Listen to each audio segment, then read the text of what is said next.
SMA pernah satu kali klik itu keluarnya kan 2.500, kali kan 2.500 nih, itu jadi 6.700.000 sekian lagi itu. Nah, besar banget ya. coba lagi sampai akhirnya cuma satu malam Pak, nggak sampai pagi, sampai dari jam 8 malam sampai jam setengah 4 sampai subuh. Udah tahu rugi masih nggak bisa berpikir ke depannya ya. Jadi Betul. memang di otaknya sudah ada kerusakan. Ditekankan lagi, orang yang kecanduan judi online ya, sudah adiksi, itu memang harus diterapi.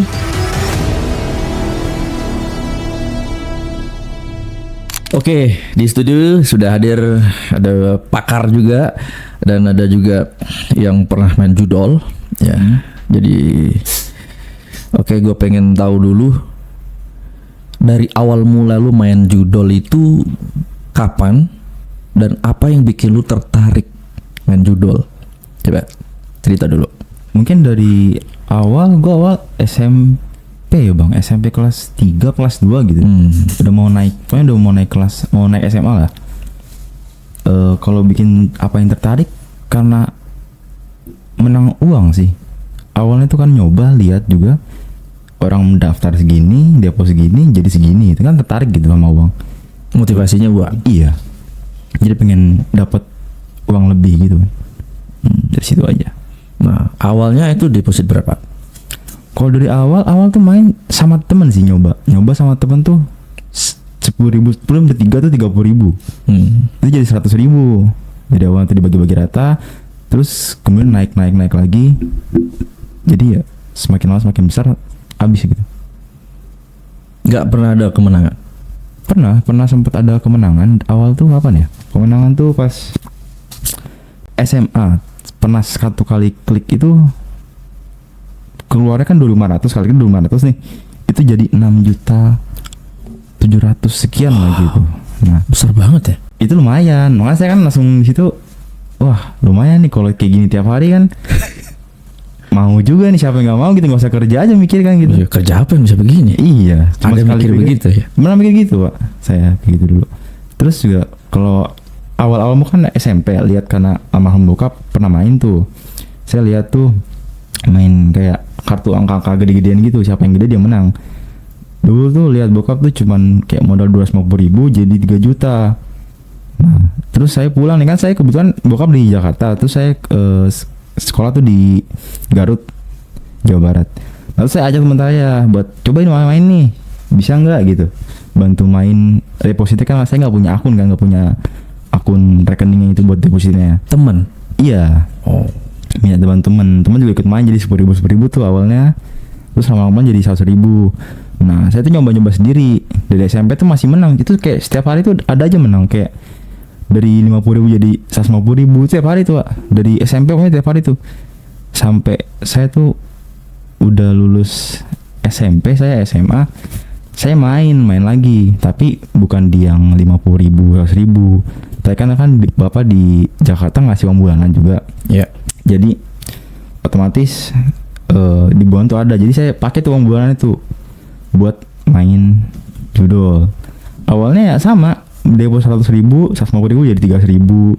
Sama teman-teman pada lihat, ih kayak enak banget sih, kok bisa sih menang terus gini. Karena emang jarang, mungkin kalau saya lihat-lihat dari teman saya yang tiap main menang tuh jarang. Karena saya hampir tiap hari menang 300.000 gitu. Jadi sampai akhirnya saya kalah tuh sekitaran berapa ya? 4 juta gitu, karena uang bulanan tuh 4 juta. 4 juta kalah. Uang bulan berapa? 4 juta. Gila. Orang tua lu kaya juga ya? Bukan dari papa doang, dari banyak keluarga lain juga. Jadi kasih sebulan gitu. Ya, pokoknya 4 jutaan, sekitar 4 jutaan. Terus saya berhenti di situ. Udah mulai berhenti. Saya lulus, saya pindah ke Jakarta buat kerja. Karena di Jakarta juga kan kerja di sini kan mungkin lebih gampang ya. Cari kerja itu gampang, nggak susah gitu. Terus saya coba kerja gaji 1,8 masih awal kerja di all shop tuh. Saya pakai uangnya lagi, pas udah gajian saya pakai lagi uangnya buat bermain lagi. Saya pikir karena 1,8 tuh nggak akan cukup Pak di Jakarta. Dapat apa sih 1,8? Bensin aja kalau kadang PP kerja kan dari Cilincing ke Pasar Minggu kan PP 25.000, 20.000 lah. Iya. Sehari tuh. Jadi kan mikir kok 1,8 nggak cukup nih. Cobalah carilah dari situ. Saya coba dari situ nyari Gak dikasih lagi Pak, saya bingung tuh. Akhirnya keluar kerja karena uangnya habis, nggak ada ongkos buat kerja. Akhirnya saya di rumah nggak kerja nggak apa, karena kebetulan kakek saya kan kakek sakit nih. Dia butuh yang buat menjaga, tapi dia nggak mau sama orang lain, maunya sama keluarga. Ya, Jadi sebentar dulu. Kayaknya terganggu sama ini. Coba angkat itunya. Terus sama ini mungkin. Gimana? Angkat. Ya oke. Sifon. Oke. Jatuh terus. Ini terus saya kan nggak kerja, Ya. terus akhirnya katanya suruh menjaga kakek aja karena kakek nggak mau tuh dijaga sama orang lain. Karena sempat pernah minta orang buat jaga, itu diusir tuh makanya karena kakek orangnya keras, nggak mau dia. Terus katanya kalau ngejaga tuh dikasih uang bulanan gitu. Terus saya kan kayak oke deh gitu. Terus akhirnya saya ngejaga kakek saya, dikasih tuh sekitaran sebulan tuh 3.800.000 lah kurang lebih sebulan itu. Terus saya gak tahu kenapa ya, saya pengen main lagi tuh Pak, karena dikasihnya kan transfer gitu. Kalau mau deposit kan gampang ya, jadi tinggal transfer buka banking set, langsung main gitu. Deponya gampang. Iya gampang gitu kan. Jadi saya main lagi, siapa tahu naik, sampai akhirnya habis. Itu saya pokoknya tuh ngelakuin itu sampai berapa bulan, kurang lebih 5 bulan lah. Terus saya bingung nih, saya mau main lagi, tangan saya udah gatel, gimana caranya tuh? Kebetulan di rumah tuh saya punya motor 2, yang ada NMAX sama Beat. Iya, motor. Pertama saya coba nih, maaf, kakek saya kan pensiunan angkatan laut, jadi dia punya gaji bulanan. Iya. Nah itu saya pakai tuh Pak tiap bulannya, saya ambil tanpa sepengetahuan orang rumah. Jadi saya ambil tuh dengan cara minta sidik jarinya, pokoknya dikasih tinta terus pakai surat kuasa. Iya. Nah saya ambil tiap bulan. Sampai ngelakuin itu? Sampai ngelakuin itu Pak. Karena saya bingung dari mana lagi dapat duit nih biar bisa main nih. Saya akhirnya ngelakuin kayak gitu. Pokoknya stempel kebetulan orang yang kantor posnya itu udah percaya saya karena emang saya sebelumnya juga sama kayak saya ngambil situ, jadi kayak yang ngambil ya mas, iya saya bilang gitu kan. Terus berapa tuh biasa ngambil? Pokoknya satu kali ngambil itu 2.770.000 sekali ngambil. Pensiunan itu? Iya bulanannya. Terus saya ngambil berapa bulan ya, saya lupa deh, pokoknya ada lah sampai 10 atau mungkin 15 sampai sekitar itu. Terus akhirnya ketahuan Pak sama keluarga ada yang bilang nih, coba nih ambil uang pensiunnya kakek katanya gitu. Terus saya kan panik ya, dari mana nih uangnya nih, karena saya nggak kerja. Saya muter otak dulu, saya coba nih, kan motor ada 2, saya coba gade BPKB-nya itu. Awalnya saya coba, katanya dia yang di pinggir-pinggir jalan itu cuma nerima 1 jutaan. Terus saya mikir kurang kan, terus saya coba lah tuh ke yang leasing itu. Iya. Itu dapat sekitar 7 juta berapa gitu. Berapa? 7 juta? 7 juta dapat 1 motor tuh, yang motor kecil. Terus saya bingung nih, masih kurang nih, karena kan kepakainya banyak tuh, masih kurang nih, apa saya puterin lagi nih, saya pikir gitu Pak. Saya puterin lagi biar jadi sesuai nominal apa yang saya pakai tuh gaji kakek saya tuh. Saya puterin lagi, itu habis cuman 2 hari. Itu mungkin udah pusing kepala saya Pak ya. Terus saya punya HP 2 lumayan bagus saat itu. Terus saya jual satunya sekitaran 6 juta karena second gitu. Saya pakai lagi karena emang ngejar buat muter balikin itu doang. Saya pakai lagi buat muter balikin itu doang. Itu habis lagi cuma 1 malam. 6 jutaan itu. Terus saya pusing kan. Terus saya coba cari di berangkas kayak saya ada berangkas gitu. Ada BPKB saya yang satu lagi disimpan sama dia yang motor besar. Terus saya coba lagi nih, itu jaraknya belum sebulan sama yang gade yang pertama itu, masih dalam bulan yang sama. Saya coba lagi gade, dapat 19 juta gitu. Itu kan kalau di totalnya kan harusnya udah pas sama apa yang saya pakai dari gaji kaki saya kan, sekitaran 15 juta gitu. Tapi saya kena pikiran, gue beli HP dulu nih. Karena pas itu posisinya kan HP yang satu lagi kan emang kurang lah buat main gitu. Saya beli HP lagi nih, sama persis HP yang sama saya jual HP-nya. Pas udah saya beli, main dulu kali ya, puterin lagi, siapa tahu bisa jadi gede. Karena kan modalnya gede nih bawahnya nih, nggak kayak biasa nih. Apa yang men-trigger dirimu tuh punya perasaan ya pasti bisa nih, satu kali lagi pasti bisa? Apa? Karena kan awalnya kan menang Pak, dari awal yang menang itu. iya awalnya menang terus. Oke, lanjut. Nah, terus saya pikir oh bisa balik nih ya, sekali lagi balik nih, cobalah 3 juta gitu, cuma 3 juta. Pokoknya sekali klik nih 3 juta, dari 2 juta sekali klik itu cuma dapat 170.000. Kecil amat. Ya itu udah pusing kan. Wih udah gimana nih caranya nih, balikin lagi nih, tambahin lagi lah tuh biar bisa beli lagi tuh, coba lagi. Sampai akhirnya cuma 1 malam Pak, nggak sampai pagi, sampai dari jam 8 malam sampai jam 3:30 saya main sampai subuh. Itu nggak ada berhentinya tuh? Nggak ada, kalah semua. Jadi itu udah hopeless, udah gimana ya, besok harus bayar gitu, beberapa hari lagi harus bayar karena kan emang ditagih juga gitu, uangnya kan mau diambil Untuk keperluan kakek sakit. Karena kakek kan udah sakit-sakitan tuh.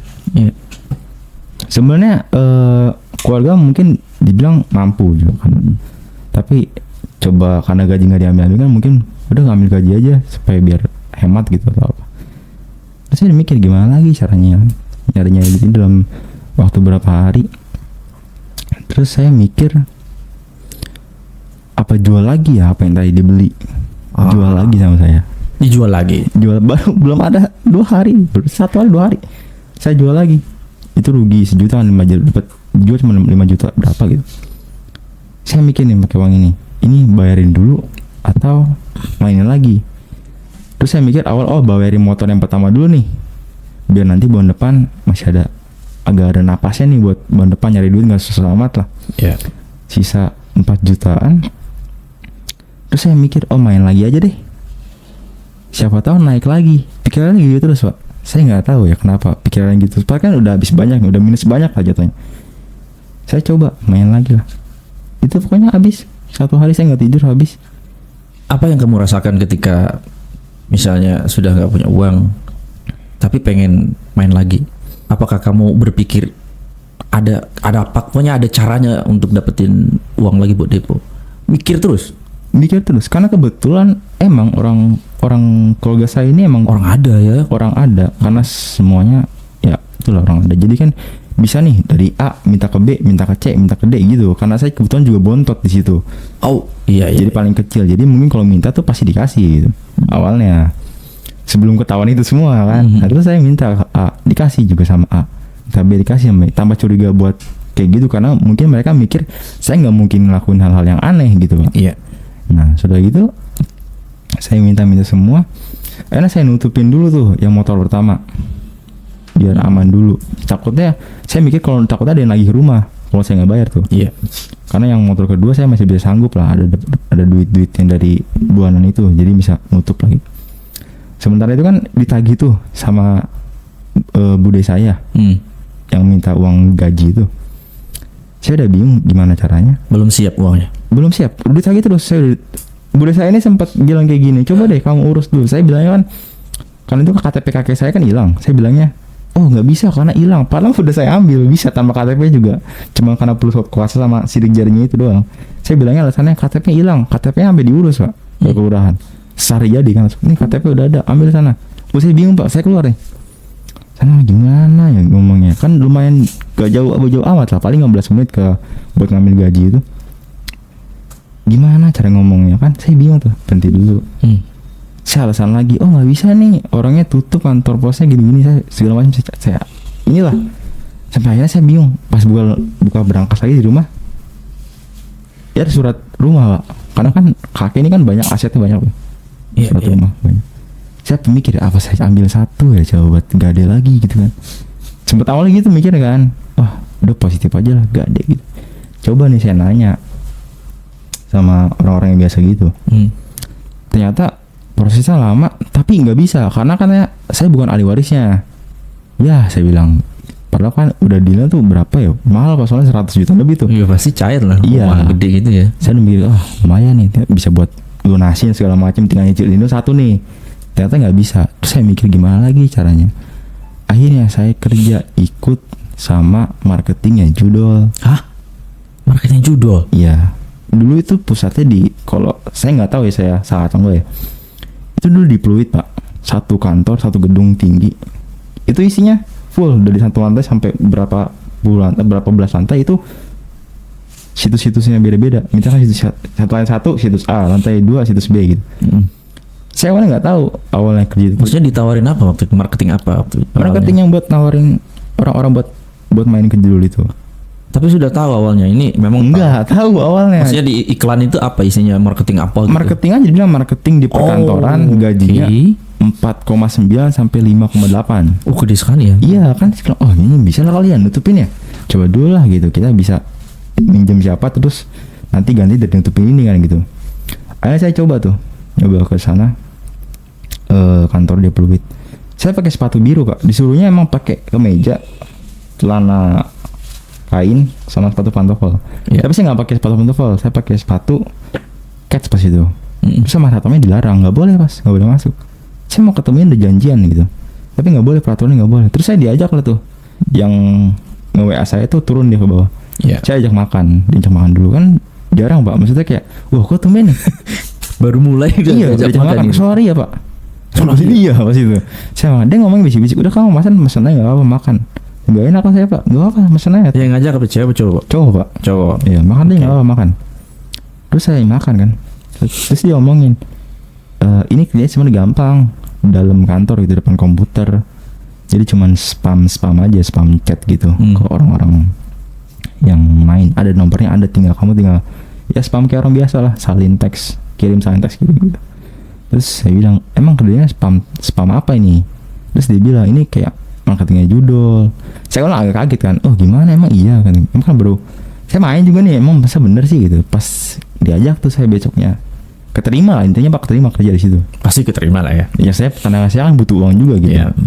Disclaimer kan buat nutupin itu saya minjem dulu teman saya, beberapa teman saya minjem buat nutupin gaji kayak saya sebut. Nanti gantinya dari gaji saya yang di marketing ini. Saya di situ sekitar 4 bulan lah. Nyoba ke dalam. Itu isinya orang-orang sama kita semua, Pak. Maksudnya kayak orang biasa gitu, depan komputer. Iya, itu disediain sama dia satu kotak kayak gini, tapi isinya dalamnya kartu semua, kartu SIM card gitu. Iya, SIM card gitu. Jadi karena mungkin sering keblok ya, karena dilaporin spam gitu. Jadi dilaporin sama orang spam gitu. Jadi akhirnya keblok, ganti keblok, ganti keblok, ganti gitu doang. Kerjanya gitu doang, cuma spam doang gitu, Pak. Tapi yang anehnya saya bingung juga, isi jalan juga pada main, Pak. Orang-orang gitu. Dia kan tahu scam nih. Tahu nih semua scam nih. Dia main juga. Semuanya main, Pak. Udah tahu nih orang ini kan scam nih kan. Tapi dia main juga sih, nggak ngerti juga gitu. Terus saya dikasih tahu. Itu saya bertahan lama, Pak. Lumayan. Saya tuh dulu target tuh berapa? 500-600 juta gitu. Orang buat supaya deposit di tempat saya sebulan. Oke, berarti berapa lama di sana? 3-4 bulan lah. Oke, tahan dulu ya. Iya. Kita nanti bahas dunia kerja begitu. Saya pikir kamu nggak pernah masuk sana ya. Pernah sebentar. Pernah ya. Berarti ini nanti tahan dulu ceritanya sampai masuk di dunia kerja ya. Coba kita ke background psikolog juga. Dulu udah ada catatan nih kayaknya. Kita bahas yang tadi, Mbak. Oke. Yang awalnya ke-trigger main apa segala macam. Coba. Ini kan udah masuk ke gambling disorder ya. Jadi gambling disorder itu memang bagian di bawah adiksi ya. Ini kan udah kecanduan gitu ya. Terus memang sudah memenuhi udah kecanduan, terus kayak berusaha banget buat judi ya kan, pengen judi, terus udah mulai berbohong ya tadi ya. Kayak berbohongnya dari surat-surat gitu. Itu kan berarti ada yang ditutupi dari keluarga gitu kan. Nah, memang ya ini suatu bencana besar ya, bisa dibilang national disaster gitu. Betul. Ya, udah menjadi bencana gitu. Sekarang kan perharinya juga udah banyak banget yang terjun di judi ini. Nah, kalau misalnya dilihat dari Mas tadi ya kan, ada figur ayah, figur ayah yang dulu pernah judi gitu. Nah, jadi ada nih teori Albert Bandura, itu social learning theory namanya. Jadi memang orang yang kita anggap figur, orang yang kita anggap modeling lah, itu menjadi patokan kita gitu. Jadi kita merasa kayak nggak apa-apa nih ngelakuin itu Ya sama ya kalau misalnya saya mungkin terinfluence sama tokoh yang influencer yang saya sukain, terus dia menjelaskan tentang judi online ini, terus saya terinfluence karena saya merasa oh ya nggak apa-apa, ini nggak apa-apa, toh tokoh yang saya suka melakukan itu. Jadi kayak dinormalisasikan gitu ya. Betul gitu ya. Terus, Ayah aja begitu. Gitu. Apalagi kalau untuk influencer sendiri ada yang namanya halo effect. Nah halo effect itu kayak kita melihat semuanya dari penampilan awal. Oh ya cakep nih bicaranya, dia pintar nih, dia tampan, dia cantik gitu. Itu sangat mempengaruhi. Ini juga termasuk kan tadi udah dari ayahnya, terus figur ayahnya, jadi terinfluence dari ayahnya gitu kan. Nah untuk apa ya? Untuk tadi lingkungan juga ya, teman ya awalnya ya tadi. Karena teman juga ke bawah dari saya juga sebenarnya. Oh, tepatnya gitu. terinfluence sama dirimu ya. Influence teman Oke. jadinya. Iya, jadi emang pertama itu terinfluence teman. Terus bisa dilihat nih kalau misalnya, nah untuk kita bahas dulu dari si adiksinya ini. Adiksinya ini memang orang yang sudah kecanduan judi itu ada kerusakan di otaknya. Ada kerusakan. Ya, jadi prefrontal cortex di otak bagian depan, itu yang di belakang dahi, itu mengalami kerusakan. Jadi dia tidak bisa memahami pola pikir. Ya kan kalau misalnya kita coba main nggak maulah rugi gitu, tapi kan kalau misalnya orang yang udah judi udah tahu rugi masih nggak bisa berpikir ke depannya ya. Betul. Jadi memang di otaknya sudah ada kerusakan gitu ya. Jadi yang diharapkan adalah dopamin yang ada ke dalam dirinya. Kalau lagi nggak main jadi kayak resah gitu ya, itu yang dirasakan ya. Iya sih. Pasti mikir gimana caranya, entah itu mau gadi rumah lah, gadi ini tadi ya. Begitu ya, dopamin ya. Iya, jadi yang diharapkan dopamin. Kan maunya gini, kalau menang seneng dapat dopamin, kalau kalah penasaran gitu kan. Betul. Iya, jadi gitu. Nah, kalau untuk faktor-faktor seperti ini memang ada 3 unsur ya. Yang pertama tuh ada biologisnya, ada kerusakan memang di dirinya. Yang fisik itu seperti otak tadi rusak. Terus yang kedua ada dari psikologisnya dan pola asuh orang tua. Terus yang terakhir ada sosial. Nah, sosialnya ini memang lingkungannya mendukung ya. Mendukungnya akhirnya circle-nya itu judi semua. Nah, ya. Terus papahnya pun judi juga. Nah, terus dilihat lagi dari pola asuh keluarga. Jadi pola asuh keluarga itu ada yang masif. Masif itu tahu masif? Jadi masif itu anak yang diturutin. oh bener ya tadi ya. Kasih Jadi ini. kadang kan juga ada yang kayak ketimpangan mendidik antara ibu dan ayah. Ibunya maunya ngelarang-larang, tapi ayahnya diam-diam tuh ngasih aja deh. Ayahnya nggak mau mengotoriter anaknya, jadi berasa friend aja, merasa ya udah saya mau menjadi teman anak saya aja. Nah di situ tuh ada bias ya, jadi ada ketimpangan. Jadi anak merasa selalu dituruti gitu, jadi merasa aman aja terus, ya udah nggak apa-apa main-main. Orang ada yang backing gitu ya, merasa kayak ya udah nggak apa-apa, orang keuangan saya masih settle, orang tua saya akan backup saya terus menerus gitu. Terus yang kedua ada otoriter. Nah ketika anak, kalau otoriter itu kan terlalu dipaksa, semua keputusan dari orang tua. Ya, semua keputusan dari orang tua. Jadi ketika dia bermain judol, dia merasa kayak oh saya bisa memutuskan keputusan saya sendiri. Ya, jadi merasa tervalidasi tuh di situ. Iya. Ya, saya bisa kok melakukan keputusan sendiri, nggak usah diatur-atur orang tua. Nah, itu kalau polanya otorisasi. Gitu. Terus ada yang insecure attach juga. Nah, itu merasa kayak saya insecure dari kecil gitu ya. Terus tervalidasi ketika main, ketika menang, terus dapat validasi lah. Bahkan kan kalau game online ya, kalau nggak salah ya Mas, mungkin ada efek-efek apa ya, kemenangan. Nah itu tuh juga main tuh di situ, psikologi bermain, warna, terus suara-suara yang dihasilkan itu tuh ada efeknya. Gitu ya? Ya merasa validasi, apalagi kalau ke temen sekitar. Jago ya lu, jago ya, bisa paham polanya, iya tervalidasi. Jadi merasakan, kita semua merasa kita nih paling oke, paling benar. Ketika kita main, oh gue nih paling hoki gitu ya. Kadang itu juga, jadi validasinya terpenuhi. Mungkin kalau dari Mas ini memang kalau ditarik banyak hal-hal yang dituruti. Iya. Ya banyak ya. Jadi masuk ke pola asuhnya masif gitu.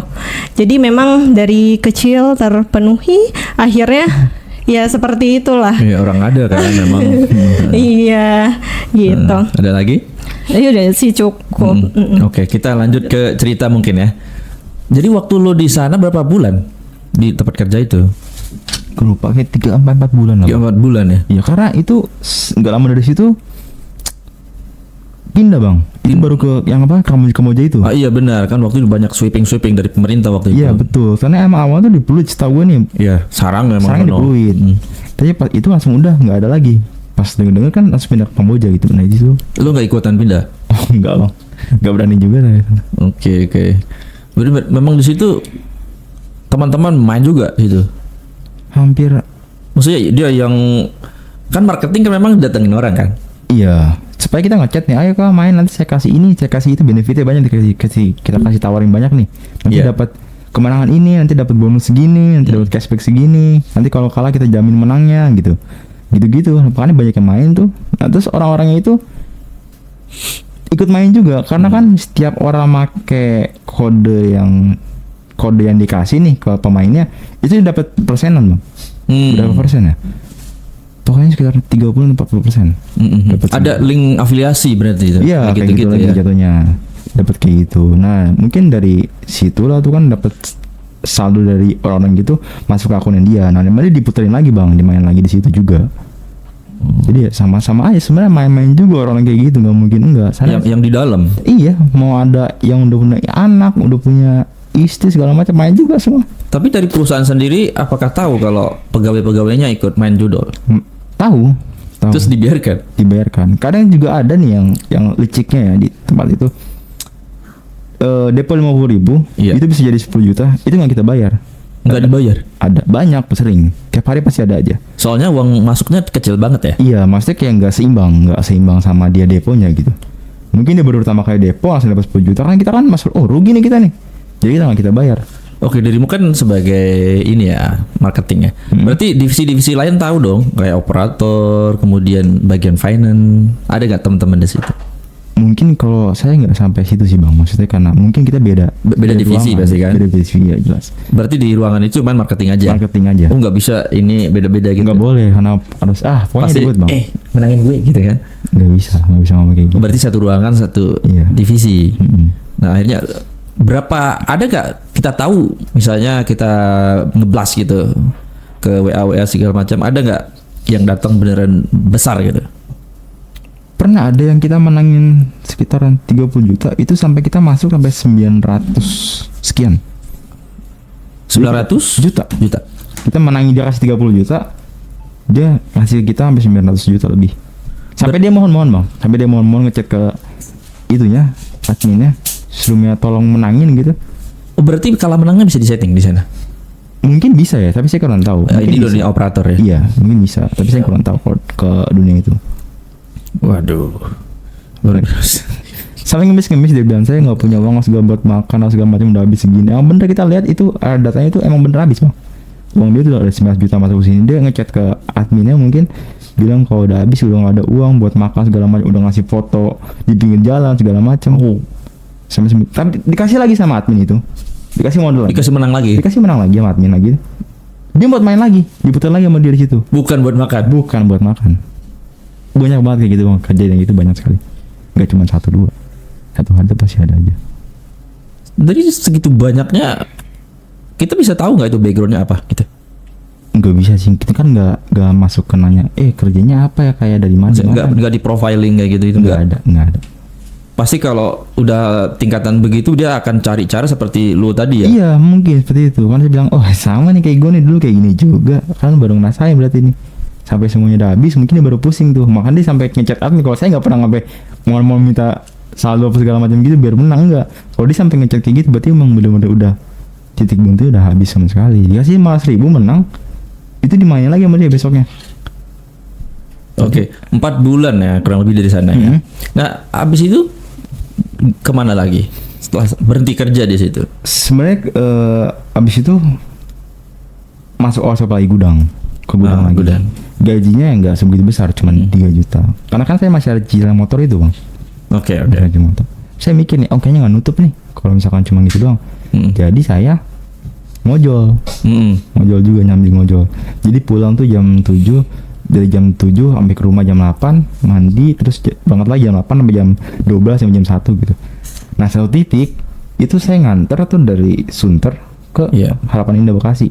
Kan lumayan harga 60.000 bang. Kayak buat lumayan ya harga 60.000. Saya bawa tuh orangnya itu. Saya lewat Banjir Kanal Timur pulangnya. Saya tidur nabrak truk. Tidur? Di BKT kan jalannya kan lurus terus bang. Ada penumpang? Itu udah nurunin, saya arah pulang. Udah nurunin. Mau ke arah Marunda itu. Pokoknya lurus terus, saya ngantuk. Saya nggak tahu ya, saya pikiran saya gimana. Pokoknya saya, merem gini aja, siapa tahu kayak gini-gini. Saya sadar kayak gini, pengen gini-gini nih. Pas saya gini merem, pas saya bangun depan saya ada kontainer yang gede gitu. Sadar. Pas saya melek, depan saya itu nabrak truk. Saya koma, pokoknya katanya koma. Terus tangan kan ini kan juga jadinya panjang sebelah bang. Ininya masuk ke dalam. Oh gitu. Nah pas saya koma itu orang yang DC motornya itu datang ke rumah nagih uang angsuran itu. Di situ saya ketahuan bang. Belum selesai berarti ini. Belum selesai yang motor ini udah itu. Ketahuan keluarga ya. Iya udah Siapa ketahuan. yang pertama kali itu yang tahu? Kakak sepupu. Iya. Datang ke rumah katanya ini ada motor ini mau diambil karena udah nunggak 2 minggu. Karena emang saya nggak tahu ya saya berapa hari di rumah sakit. Pokoknya katanya udah datang ke rumah marah-marah orang itu. Saya di rumah sakit sendiri bang, nggak ada yang nengok, nggak ada yang apa. Yang bawa ke rumah sakit? Nggak tahu. Katanya sih orang warga yang lagi mancing di sekitar situ malam-malam. Katanya ya. Pokoknya dibawa ke rumah sakit sama orang warga lokal situ lah. Terus orang yang datang ke rumah ketahuan akhirnya. Terus saya dikejar-kejar kabur kan sama keluarga, ditanya nih kenapa nih kok sampai habis segininya. Sampai gak ada motor, emang kurang gitu karena emang secara uang kan nggak pernah telat gitu, ngasih kalau minta ngasih minta ngasih gitu.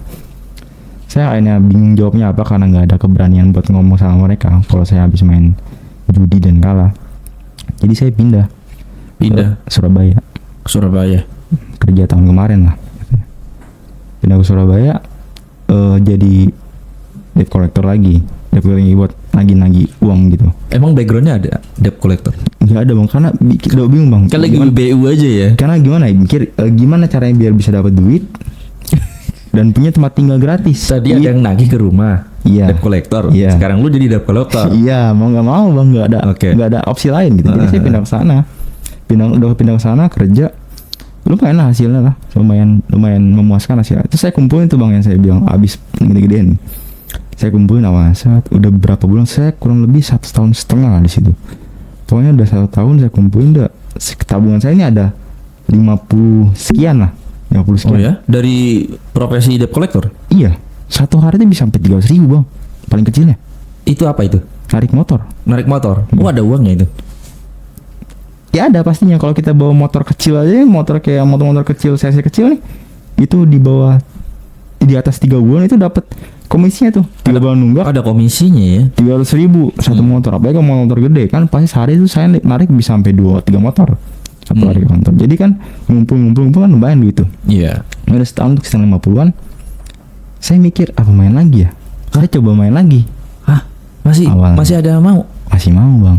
Udah punya uang banyak kan bikinnya gitu. Terus saya inisiatif saya tuh pengen dapat duit banyak jadi kaya gitu. Ini itu doang sih. Tujuan satu itu doang. Ada sebenernya perasaan mau jadi kaya gitu. Dari situ pengen ada bang, ada.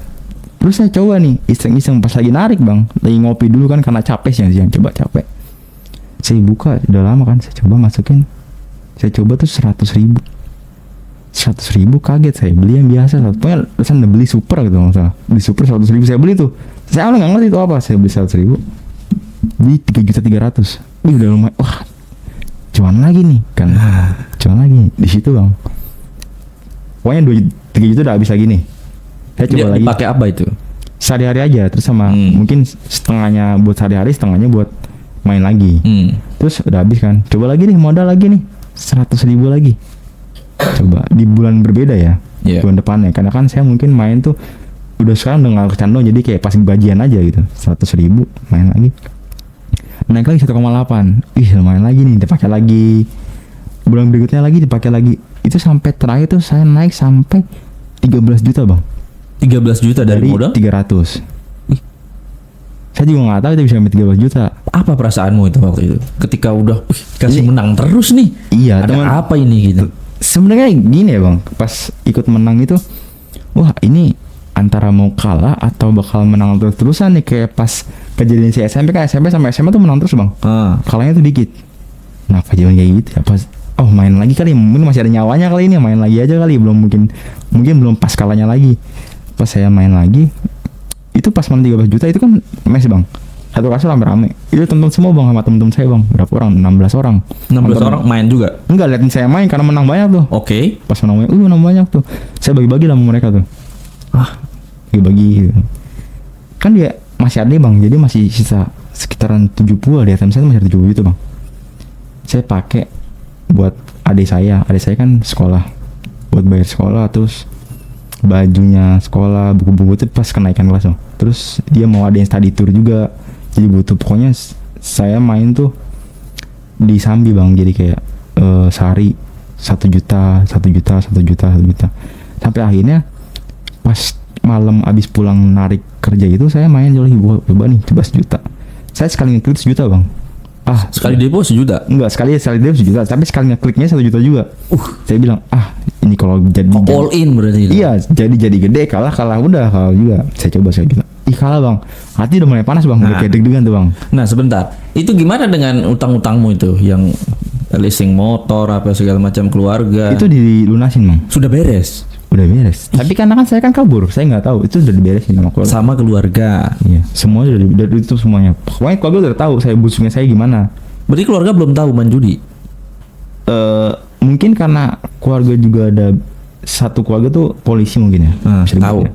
Mungkin ada pikiran nih karena kan antara make tuh ya narkoba. Make narkoba. Atau judi online. Karena mungkin anak zaman sekarang yang pasti itu dua itu aja mungkin. Iya. Nah mungkin masih miranya itu udah main judi online bang. Terus makanya saya kabur, nggak ada kejelasan tuh, saya setahun pokoknya di sana. Ya, ini sudah di Surabaya nih. Iya. Malam-malam habis narik main. Iya, habis mandi udah enak. 1 juta kan? kalah. 1 juta kalah, masih aman bang, karena kan masih banyak duit. Masih puluhan juta ya? Iya masih aman ya, kenapa kalah juga bodo amat, 1 juta ini nggak ada apa-apanya, mikir gitu bang, karena masih banyak tuh. Iya. Saya main lagi 1 juta lagi, kalah lagi, itu udah mulai gimana tuh bang? Kok duitnya kalah nih? Saya ngerokok dulu nih bang, ntar ngerokok. Main lagi, kalah lagi, itu sampai saya nggak narik besoknya karena saya nggak tidur. Ngantuk lah ya, capek. Itu habis langsung bang, 3 juta dari awalnya 1 juta. Sehari itu? Iya, 1 juta, 2,5 juta. Terus 2,5 juta lagi nih, 2,5 juta lagi. Coba lagi, berapa kali? Naik 5 juta. terus, naik. Naik terus. Pas udah 37 juta saya lihat, wah udah nggak beres. Ya beres. Tidur dulu, kalau udah panas badan saya kan nggak tidur nih. Akhirnya lu nggak kerja? Nggak kerja itu. Gara-gara capek. Iya, karena kita kan nggak istirahat nih, kan baru pulang narik kayak gitu bang, malam bang, jam 7 sampai kantor, mandi jam 8 kan, main terus tuh, kalah nggak tidur kan, jadi kita nggak bisa tidur juga kan, karena kalah jadi nggak bisa tidur juga kan, melek terus, kepikiran nih di 30 gitu kalau misalnya dipakai buat bener bisa bertahan berapa lama kan, kalau misalnya dibuat hidup mah.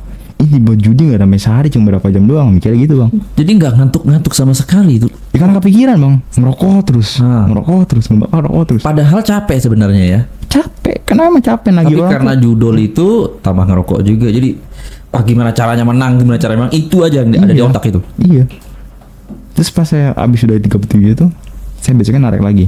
Saya mikir, ini gimana lagi nih cara buat balikin si duit 30. Kekalahan itu ya, 33. Saya mikir gimana kalau misalkan dari narik gini bisa bang, tapi kan saya ngumpulin 40-50 itu kan sampai setahun tuh.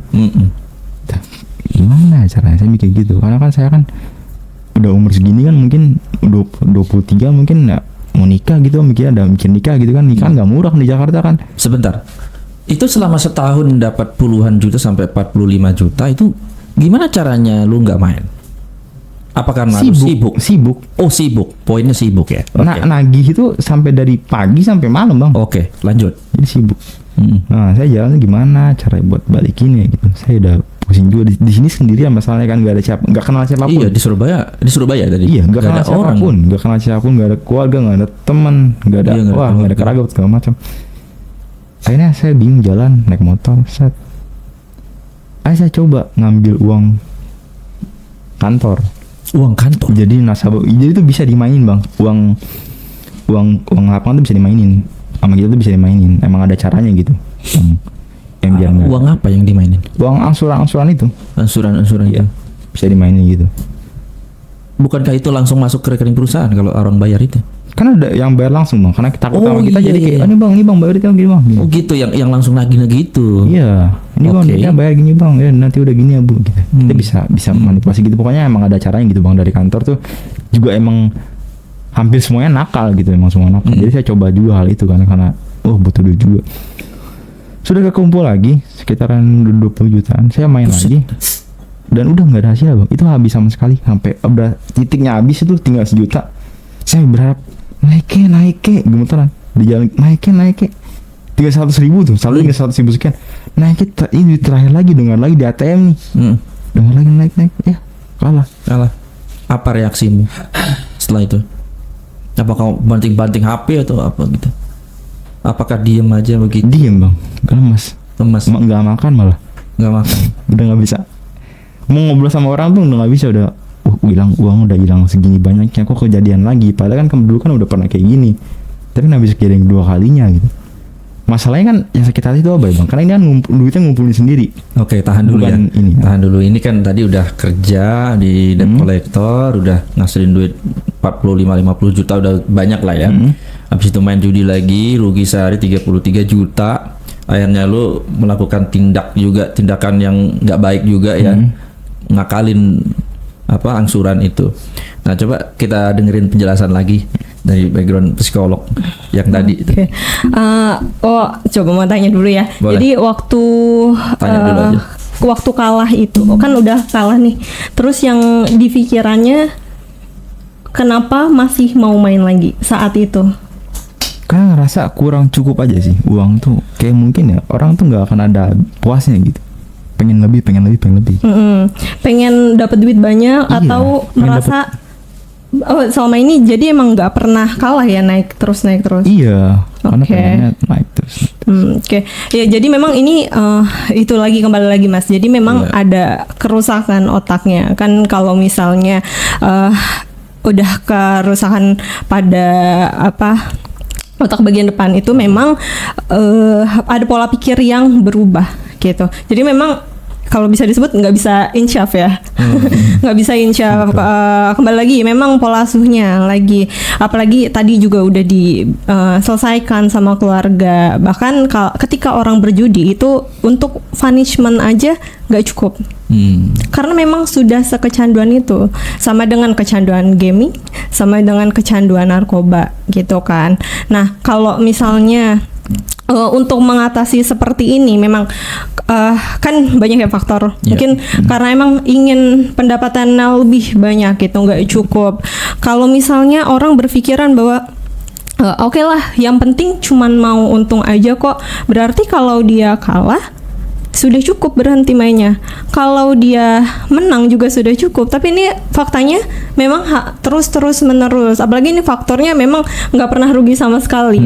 Toh kalau misalnya rugi masih ada kecenderungan untuk penasaran, ya masih penasaran dan memang enggak akan berhenti. Bahkan ketika di titik minus dia tidak akan mau berhenti, akan tetap mencari jalan keluar ataukah minjam teman, nggak peduli akan dibungakan atau pinjaman online gitu. Apalagi pinjaman online di Indonesia ini mudah banget gitu kan, nggak ada aturan yang terlalu ketat gitu. Nah untuk perbaikan otaknya sendiri memang ini harus dilakukan terapi dan memang harus ada intervensi dari profesional gitu ya kan banyak memang sudah di-provide sama RS di Jakarta nih, salah satunya RSCM ya. Di RSCM itu ada setelah diintervensi nih untuk kasus-kasus berat itu di situ ada satu terapi Mas.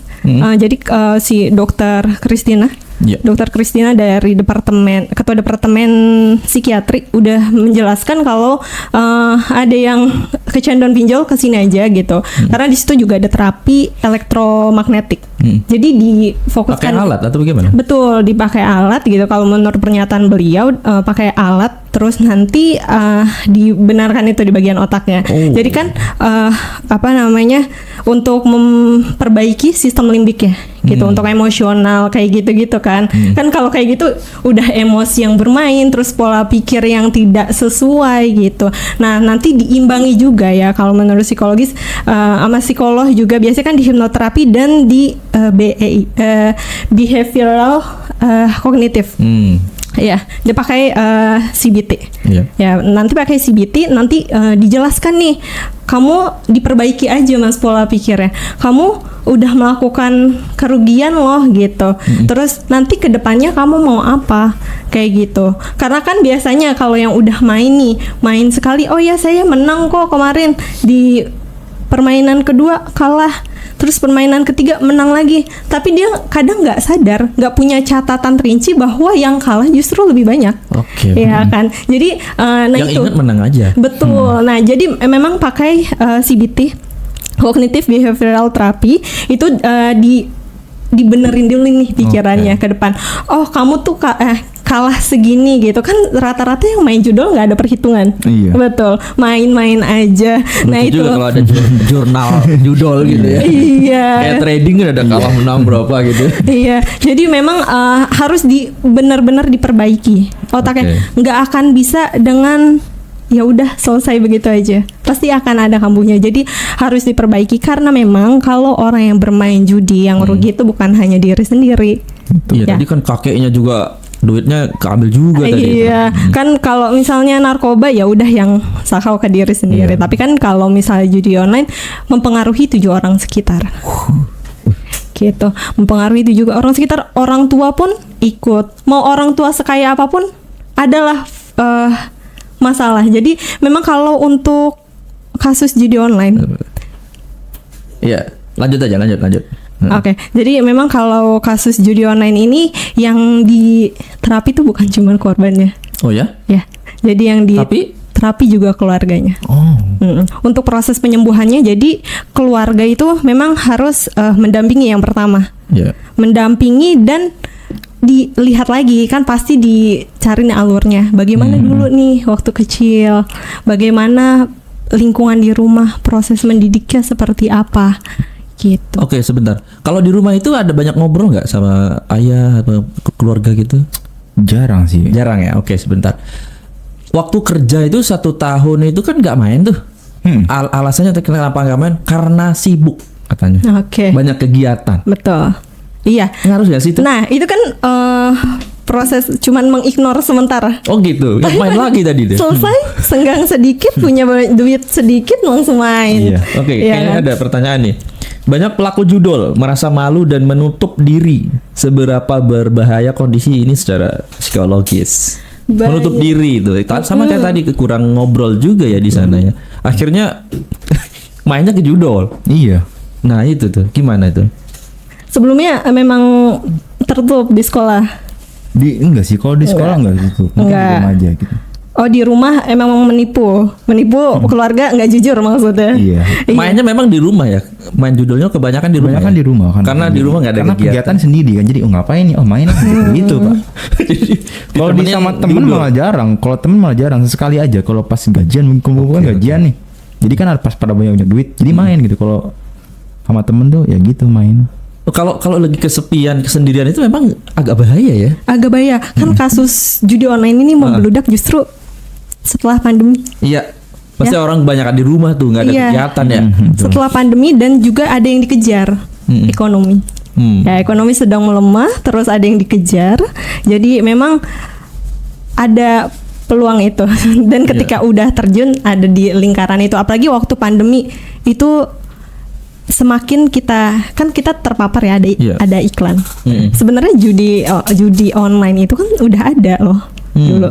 Sebelum pandemi itu juga udah ada. Cuma mungkin yang main diam-diam di warnet, ya, diam-diam di warnet main. Kalau sekarang mungkin lebih banyak ya, lebih banyak iklannya. Nah, jadi memang ketika kita terpapar terus-menerus, kan itu ada iklannya sekali, 2 kali. Ketika kita terpapar akan ada peluang seperti itu. Nah, apalagi kondisinya sendiri. Ya, apalagi ingetin ya. Apalagi kondisinya sendiri, penasaran mencoba gitu. Mungkin untuk case-nya Mas ya, memang juga sudah terinfluence papahnya.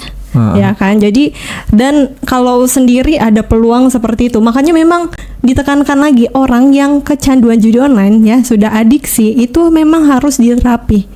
Oke. Ya, memang harus diterapi. Ada nggak yang sembuh dengan sendirinya? Ada, tapi sebagian kecil ketika dia udah jatuh sejatuh-jatuhnya. Tapi kan udah sejatuh-jatuhnya nggak semua orang survive. Ada Ya, yang beralih ke alam lain, ada yang Alam lain ngeri sekali. Iya. Kadang-kadang gini, ada juga kemarin ada pacarnya main judol. Dia bilang pemain judol itu berhentinya cuma satu, dia meninggal katanya. Tapi sebenarnya ada juga yang berhasil sih. Dan kemarin juga banyak sekali, mungkin ada puluhan ratusan yang udah duduk di sini. Ketika istrinya kabur, pacarnya ninggalin dia, makin jadi. ya, Kayak gitu. ya. Itu lagi memang harus diterapi. Kemarin saya juga memang ada tatap muka ya sama klien yang Oke. kecanduan. Oh iya, kecanduan juga. Gimana tuh? Jadi memang asal mulanya itu di lingkungan kerja sih. Ya, di lingkungan kerja, terus kan tinggalnya tuh mes ya. Mes, terus laki-laki semua ngeliatlah temennya main. Oh, kok punya duit terus ya? Nah. Pengen. Nah, di situ. Nah, setelah itu udahlah judi, ternyata habis duitnya. Habis duit, gajinya, semuanya. Akhirnya pinjam emas istri sama anak. Masih rugi lagi. Penasaran. Pokoknya kan udah nggak pengen cari untung, ada dopamin. Oke. Ya, dopamin Kalau dia instan. nggak main pasti ada. Iya, ada dorongan ya, ada dopamin instannya itu. Nah, terus akhirnya udah biasa lah istri marah ya. Terus akhirnya si orang ini juga menggadaikan surat tanah. Setelah menggadaikan surat tanah, dapat tuh duit 15 juta ya. Dikembaliin emas istri sama anak. Tapi sisa 7 juta. Tapi 7 jutanya itu saya buat main lagi katanya. Katanya gitu. Terus saya tanya, kenapa? Nah, Iya, karena saya mau ngembaliin kerugian kemarin. ada perasaan begitu ya Mas? Ya pasti sih mau gitu. Yang tadi 33 juta sehari Iya, itu pasti mikir masih mikir, gimana tapi- harus balik tuh, pokoknya sekaten tuh harus sama kayak tadi sebelum main gitu. Mikir gitu. kenapa begitu percaya diri gitu bisa menang di main judol ini? Padahal dulu kan pernah jadi marketing juga, pernah kerja juga. Ya karena dikasih menang itu pas kali klik pas itu menang 100 juta kan. Oh, jadi kayak ke-trigger tuh, oh bakal menang lagi nih. Menang deposit segini aja dapat segini, apalagi kalau lebih banyak tuh. Awalnya mikir gitu. Jadi pasti menang lebih banyak. Oke. Ada gak sih yang bisa dilakukan secara mandiri di rumah gitu untuk mendistract ketika sendiri terus main judol lagi gitu? Ada gak sih apa hal-hal yang mungkin bisa dilakukan mandiri di rumah? Mungkin ngobrol sama ayahnya, ngobrol sama orang yang memang circle-nya bukan judol. Selain mungkin kalau udah masuk rehab itu kayaknya harus nginep di situ ya. Tapi ada yang rawat jalan kok. Oh, ada yang lawan. Tapi memang untuk berubah total memang harus ada kemauan dari diri sendiri kayak yang Setuju case sih. tadi. Setelah dia kenapa 7 jutanya dipakai buat itu lagi judi lagi, ya mau ngembaliin yang kemarin gitu. Akhirnya dia tobat itu karena posisinya istrinya sudah mau meninggalkan dia, terpuruk sendiri. Nah, itu tuh sebenarnya bukannya nol tapi minus banget karena beliau juga pinjol. Pinjol juga? Iya, pinjol sampai ratusan tapi yang ilegal ya. Ilegal, jadi dalam sebulan itu diteror. Ya, diteror yang ngancem mau datang tapi memang nggak datang beneran kan. Oh, Jadi iya. dia merasa kayak ya udah nggak apa-apa, nggak dibayar. Terus udah di fase down banget. Setelah itu dia berkata gini, saya mau benar-benar berubah. Akhirnya kerja di luar pulau. Ketika di kapal itu dia buang handphonenya gitu. Jadi sampai hari ini gitu ya, qadarullah ya, masih nggak main, udah bilangnya mau tobat main judi gitu. Tapi kalau memang ini sebenarnya Mas kalau mau bahas ya gimana ya caranya di rumah harus ngapain, memang sebenarnya harus terapi. Kalau anak yang nggak mau diterapi seret lah keluarganya karena gini, karena kalau untuk game online ya, untuk game online itu oke lah orang tua bisa ngawasin anaknya, hapus aja aplikasinya atau hilangkan aja handphonenya. selesai. Tapi ketika judi itu udah benar-benar memang ada kerusakan di otak, mau sadar nggak sadar, enggak kok saya ngelakuin judi sadar, tapi memang sudah ada kerusakan di otaknya gitu kan. Nah itu tuh nggak akan menjamin handphone di aplikasi dihapus atau apa gitu kan. Ya kan sekarang udah gampang ya pakai apa sih, depositonya pakai banking ya. Iya, banking. bisa ya. Udah gampang. Terus kan banyak nih yang suami istri case-nya. Nanti istrinya nih udah memastikan hilang tuh semua akses ke sana. Sudah dibayarnya pelan-pelan, tapi bisa aja dia ke Alfa atau Indo buat bayar. Iya, jadi memang nggak ada yang menjamin 100%, tapi mungkin untuk menghilangkan itu sementara ya dihilangkan aplikasinya atau akses-akses yang mengarah ke sana, termasuk si m-banking kayak gitu-gitu. Terus mungkin aktivitas. Tapi memang harus dibantu dengan terapi. Terapi ya nggak harus kok Ranap. Kadang kan orang ada rasa malu ya untuk gue sakit jiwa nih.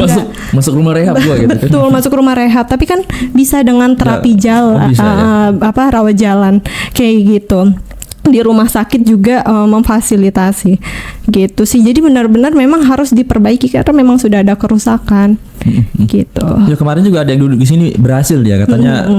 Orang tuanya masukin ke rumah rehab dan dia berhasil katanya. Udah nggak main lagi dia. Iya, karena kan memang dan itu enggak sebentar.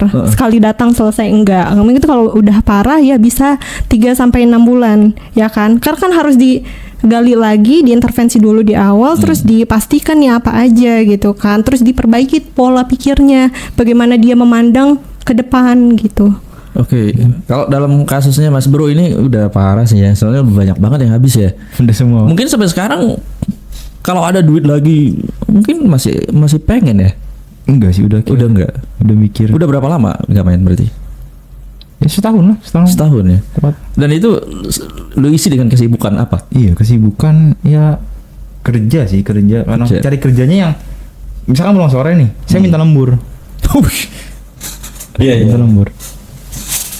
Minta lembur biar pas pulang udah saya kerja udah capek tuh tidur. Jadi sekarang tidur udah jam 9. Kalau dulu tidur tuh jam 2, jam setengah 3 tidur. Sekarang jam 9 udah tidur. Untuk berhenti judinya udah berapa lama? Ya kurang lebih setahun. Sudah setahun. Di situ pernah ada fase yang kosong tapi nggak terlalu capek? Pernah sih. Pernah. Itu ngapain tuh? Karena kan kalau misalkan dari hari biasa itu kan sepi tuh, jadi kan nggak boleh lembur. Jadi kayak mau ngapain kalau nggak ada kerjaan, ngapain lembur gitu. Jadi ya paling ngumpul sama temen sih. Ngomongin kerjanya di mana, segala macam, kayak ngomong sama orang-orang yang udah lama nggak ketemu gitu. Ya teman-teman itu nggak main judi? Yang nggak main judi. Karena mungkin ada sih, kan ada juga yang nggak main, ada yang main juga. Ya emang parah tapi bisa balik sendiri ya. Berarti agak langka kali yang begini ya. Karena mungkin soalnya udah pernah di titik yang sampai jadi gelandangan. Pandangan handphone gua mana sini? Oh ini. Oke, lanjut. Gimana? Udah pernah di pas titik sampai yang jadi gelandangan, tidur di rumah sakit, pernah nggak punya makan sama sekali, nggak punya uang buat makan.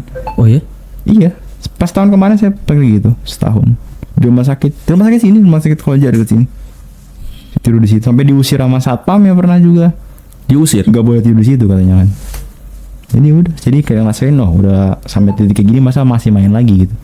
Karena kalau yang sebelumnya kan mungkin masih bisa, masih ada pegangan gitu. Sekarang kan udah habis sama sekali, jadi ya mending berhenti aja gitu daripada semakin parah. Gitu sih.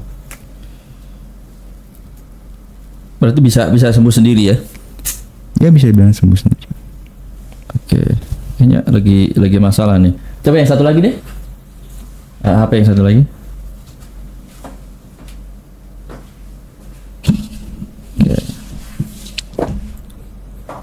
Gue pengen tes dulu nih. Oke. Nggak bisa nih. Enggak. Selama setahun ada kekurangan uang, nggak ngerasa kurang uang? Selama setahun berhenti? Enggak sih, maksudnya kecukupan aja gitu sebulan. Walaupun dulu gaji kan gede tapi tetap kurang sebulan. Tapi sekarang kayak gaji ya pas-pasan aja sih, Mbak. Tapi alhamdulillahnya nggak ada kayak minjem sana, minjem sini. Jadi tetap aja tutupan sama gaji itu. Jadi udah. Udah nggak bisa. Gue pengen kasih lihat situs judul tapi nggak bisa. Berarti lu ngelihat orang main kayak gitu udah yang dirasain udah jijik atau apa? Iya kayak ya lah udahlah udah aja gak usah main lagi lah gitu. Udah percuma juga gak akan menang karena buktinya ini ya gue sendiri gitu. Udah kalah sampai seancur-ancurnya udah gak ada apa-apa gitu. Kadang lihat juga orang yang di warnet pak yang cuman 20.000 main, udah gak usah mainin 20.000 mending buat beli bakso aja dah daripada buat main kayak gini mah. Gak ada untungnya juga sih bilang gitu. Karena nasihatin juga orang yang main di warnet. Benar, kan juga. Oke. Mungkin terakhir apa yang lu katain ya, pesan-pesan lu lah buat teman-teman yang saat ini mungkin banyak yang masih main dan nggak akan bisa menang dan barang ini nggak bisa di ya mungkin dibilang buat stop itu saya nggak akan bilang kayak gitu ya, karena mungkin percuma juga ngasih tahu mereka tuh nggak akan masuk di kuping mereka pak. Jadi ya setengah tahu ya sebelum hilang semuanya. Oke. Kayak saya nih. Jadi lebih baik berhenti walaupun kaya pun kalian ya, di luar sana punya duit banyak. Kalau main di sini pasti jadi nol. Jadi nggak punya apa-apa. Dan tadi lu udah bisa berhenti setahun lah dalam. Nah, apa yang lu lakuin coba kasih tahu. Yang lakuin kesibukan aja apapun itu ya lakuin. Misalkan kayak kerja tambahan gitu, ngojol mungkin. Jadi kan sibuk nggak main nggak fokus diem diri buatnya buka HP main game itu enggak kan. Jadi udah main cari kesibukan aja lah. Kalau saya sih dari kerja sih. Oke, poinnya cari kesibukan ya. Iya, sebenarnya. betul. Kalau dari background psikolog bagaimana itu untuk teman-teman yang saat ini masih main? Oke. Kalau untuk saat ini yang masih main ya, Iya.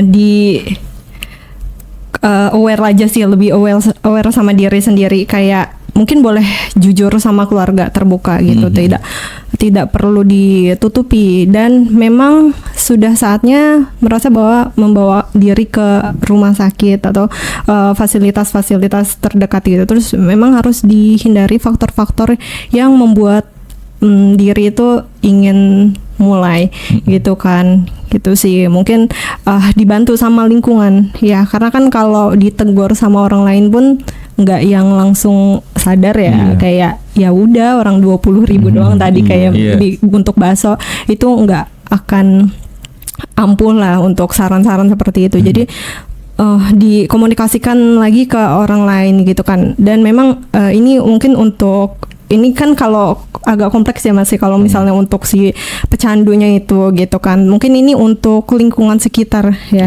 Untuk lingkungan sekitar mungkin lebih pedulinya harus tahu juga posisi si pecandu judi online ini gitu. Kayak misalnya untuk posisi HR ya. Untuk posisi HR mungkin kayak harus sadar gitu, biasanya kan ada yang keluar masuk toilet ya, keluar masuk toilet ada suara-suara nih gitu. Terus kenapa dia juga jadi banyak pinjaman sama teman kantor ya, kenapa banyak pinjaman sama teman kantor, kenapa jadi berubah gitu emosi itu di jam kerja main Candy Crush. Ya, biasanya izin terus ke toilet main juga itu kayaknya. Iya, di jam kerja kok ada game Candy Crush atau mungkin bisa diperhatiin posisi itu. Dan kayak buat temen rekan kerja biasanya kan kasusnya kalau udah ada yang mau ngutang nih, ngutang tuh malah dibungain, ya kan makin stres ya. Mungkin kayak ada pendekatan aja kenapa mulai itu gimana gitu. Terus ya memang lingkungan harus mengarahkan dia untuk ke terapi ke profesional begitu. Karena memang agak kompleks kalau untuk membahas diri sendiri, kecuali memang udah kondisi minus ya. Mungkin kalau yang masih main di warnet 20.000 masih coba-coba baru pemula ya. Tapi kalau misalnya udah minus pun nggak kapok-kapok. Tapi kalau udah kapok ya kadang main lagi gitu. Jadi mungkin buat yang pecandu bisa lebih peduli lagi sama dirinya. Untuk lingkungan juga harus mengerti kondisi gitu kan. Justru kadang kan kita menjauhi orang yang ngutang terus pinjol nih gitu. Sedangkan dia terpuruk tiba-tiba udah nggak ada, tiba-tiba udah ada kejadian-kejadian baru gitu kan. Kejadian baru contohnya kayak udah yang pernah lihat kan yang gila gitu, yang udah maunya cari handphone, kayak gitu. Jadi mungkin bisa bekerja sama ya. Kita kan juga nggak bisa, yang saya bilang tadi ini tuh udah national disaster, udah bencana yang nggak bisa ditanggulangi sama pemerintah gitu ya. Jadi memang kita semua harus bekerja sama, lingkungan, keluarga, terus influencer gitu ya, tokoh-tokoh yang menginfluence orang lain dan apa ya yang yang memang public figure gitu. Terus juga pemerintah memang khususnya gitu ya. Karena itu lagi kalau kita udah terpapar iklan pun kita bisa terbawa kayak gitu. Jadi memang harus kerja sama ya gitu. Juga ini kan rumah sakit juga ya, khususnya rumah sakit yang di Bogor itu kan pusatnya juga training rumah sakit yang lain. Memang mungkin kayaknya yang elektromagnetik itu baru ada di RSCM ya. Yang koreksi lagi ya, mungkin baru ada di RSCM, tapi kalau untuk RS-RS yang lain juga sudah di training gitu. Jadi memang banyak psikiater adiksi itu udah di training gitu. Jadi kan memang menanggulangi ini nih membludaknya pasien judi online gitu. Iya, bahaya banget ini ke depannya kalau terus dibiarkan ya. Iya. Gimana generasi muda kita kalau hancur semua. Candu, hancur semua ini. Ini yang udah tua-tua ini kan digantikan nanti kan. Oke, terima kasih banyak Mas sudah berbagi cerita yang sudah berhenti judol, dan Mbak Linda yang sudah berbagi edukasi tentang psikologi. Terima kasih. Oke. Ya.